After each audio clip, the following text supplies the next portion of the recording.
Ikhwan, kalau kita sering meneliti tentang postingan-postingan tokoh-tokoh Syiah di Indonesia, kita akan menemukan satu nama tokoh Syiah bernama Husain Ja'far Al-Haddad.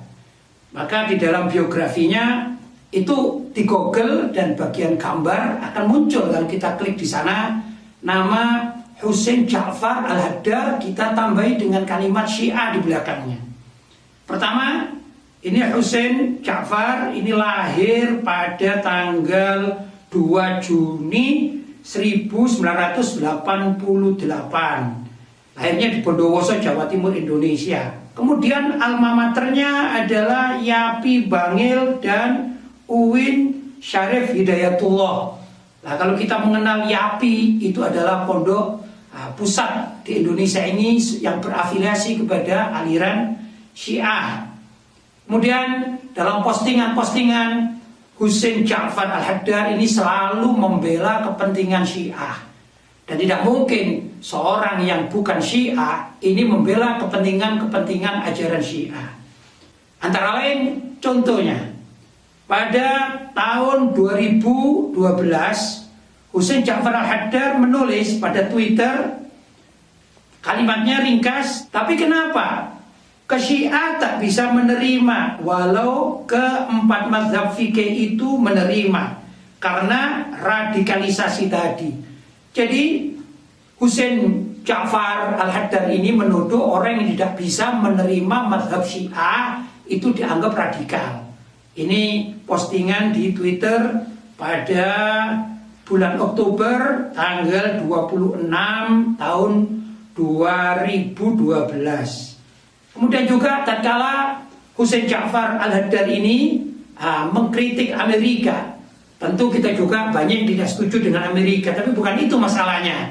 Masalahnya tulisan atau postingan Husain Al-Haddad ini mengatakan petinggi intelijen Amerika tak tahu apa itu Syiah, tapi benci dan serang Syiah.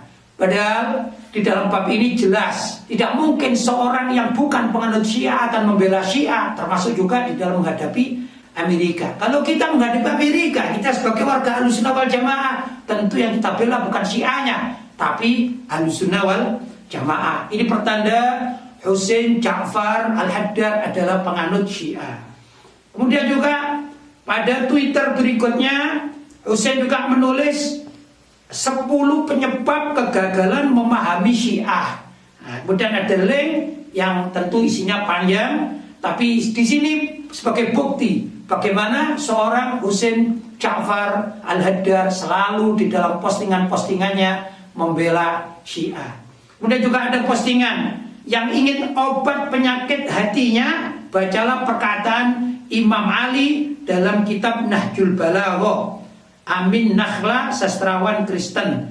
Nah, ini perlu diketahui bahwa kitab Nahjul Balaghah ini banyak dijadikan rujukan oleh orang-orang Syiah. Dan juga pada postingan yang lain, ini pada tahun 2014 bulan Juni tanggalnya 23, Husain Ja'far Al-Haddad mengatakan yang tak menyebut dirinya Syiah itu kadang-kadang bukan karena taqiyah, tapi karena tak merasa pantas, sebab menjadi Syiah itu berat. Nah, Husain Ja'far Al-Haddad jarang sekali mengatakan dirinya itu atau mengaku saya Syiah, jarang. Tapi dia selalu berkumpul dengan warga NU atau juga orang-orang Ahlussunnah wal Jamaah yang kurang peduli terhadap masalah perbedaan Sunni dan Syiah. Akhirnya Husain Ja'far Al-Haddad ini ingin menerangkan atau ingin merangkul orang-orang Ahlussunnah wal Jamaah dengan cara sedikit demi sedikit mempelajari, menerima ajaran Syiah, sehingga pada akhirnya mereka tidak alergi terhadap ajaran Syiah. Itu adalah misi dari Husain Ja'far Al-Haddad. Untuk itu kita umat Islam Indonesia yang mayoritas di Indonesia ini bermadzhab Ahlussunnah wal Jamaah, ayo kita jaga akidah kita, jangan sampai terikut oleh tokoh-tokoh, walaupun oleh media Husain Ja'far Al-Haddad ini dijuluki sebagai Habib milenial. Tapi karena ajarannya menyimpang, dia bukan pengikut Ahlussunnah wal Jamaah, pasti berbeda dengan umat Islam Indonesia. Mudah-mudahan ada manfaatnya. Walhamdulillahirabbil alamin.